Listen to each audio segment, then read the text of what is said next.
ఏం మాట్లాడుతున్నావు? అసలు నువ్వు డాక్టర్వేనా? నువ్వు మనిషివేనా? అసలు డాక్టర్ అంటే ఏంటో తెలుసా? Sir emergency case sir, accident case వచ్చింది, క్యాజువల్లో పడుకో పెట్టారు సార్, బ్లడ్ ఎక్కువ పోతుంది సార్. ఓకే, వస్తుంది. ఏమైందమ్మా? యాక్సిడెంట్ అయింది సార్, రోడ్డు మీద వెళ్తా ఉంటే బైక్ డాష్ ఇచ్చినాయి సార్. ఓకే తలకి తగిలింది, బ్లడ్ చెవులోంచి బ్లడ్ వచ్చింది సార్. Okay, nurse first ఎయిడ్కి.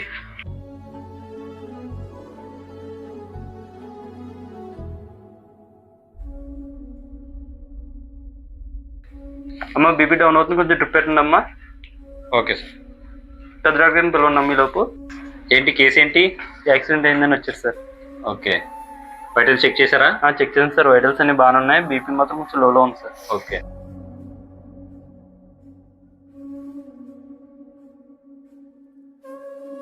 బాబు, ఏం పేరు నీ పేరు?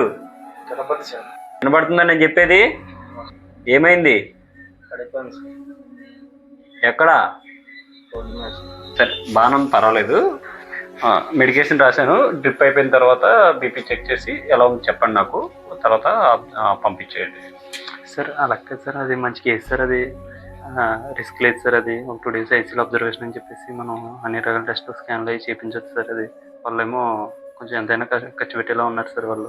ఏం మాట్లాడుతున్నావు? అసలు నువ్వు డాక్టర్వేనా? డాక్టర్ ఎలా అయ్యావు నువ్వు? అసలు నువ్వు మనిషివేనా? ఇలాంటి డాక్టర్స్ ఉండబట్టికే వైద్య రంగానికి ఉన్న విలువ పోయింది. దేవుళ్ళ చూసే డాక్టర్స్ని చీప్గా డబ్బు కోసం గడ్డి తినే గాడిదల్లా చూస్తున్నారు. నీలాంటి డాక్టర్స్ వల్ల డాక్టర్స్ అందరికీ అవమానమే, వైద్య రంగానికే తలమానికం. ఈ వైద్య రంగంలో నువ్వు అన్ఫిట్. అసలు డాక్టర్ అంటే ఏంటో తెలుసా? వైద్యో నారాయణ హరి అని ఎందుకంటారో తెలుసా? జనాలందరూ దేవుడి తర్వాత అంతగా ఆరాధించేది ఒక డాక్టర్నే. జీవానికి ప్రతి జీవం, సృష్టికి ప్రతి సృష్టి చేసి ప్రాణాలను కాపాడతారు. తిండి నిద్ర లేకుండా ఆహార నిశాలు కష్టపడి ఒక పేషెంట్ ప్రాణాలను కాపాడతారు. అది డాక్టర్ అంటే. అందుకే దేవుడితో పోలుస్తారు, దేవుడి కంటే గొప్పోడని చెప్తారు.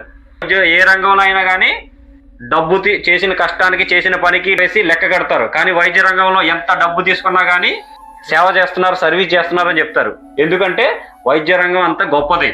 సేవ చేసే గుణం లేనివాడు వైద్య రంగంలో ఉండకూడదు. మీలాంటి డాక్టర్స్ ఇలాంటి తప్పుడు పనులు చేసి డాక్టర్స్ మీద ఉన్న విలువ గౌరవం తగ్గించకండి, తొంగలో దొక్కేయకండి. ఇప్పటికే చాలా వరకు డాక్టర్స్ అంటే ఒక డబ్బు కోసం వ్యాపారం చేస్తున్నట్టే చూస్తున్నారు. న్యాయంగా సంపాదించండి. మీ ఇంట్లో అయితే ఇలాగే చేస్తారా? వాళ్ళ భయాన్ని మీరు అవకాశంగా తీసుకొని డబ్బులు సంపాదించుకోకండి. ఉన్నది ఉన్నట్టు చేయండి చాలు. వైద్యానికి డాక్టర్కి ఉన్న గౌరవాన్ని నిలబెట్టండి. ట్రిప్ అయిపోగానే నాకు అప్డేట్ ఇవ్వండి. పేషెంట్ అడ్మిట్ చేయకండి. Okay sir, sorry.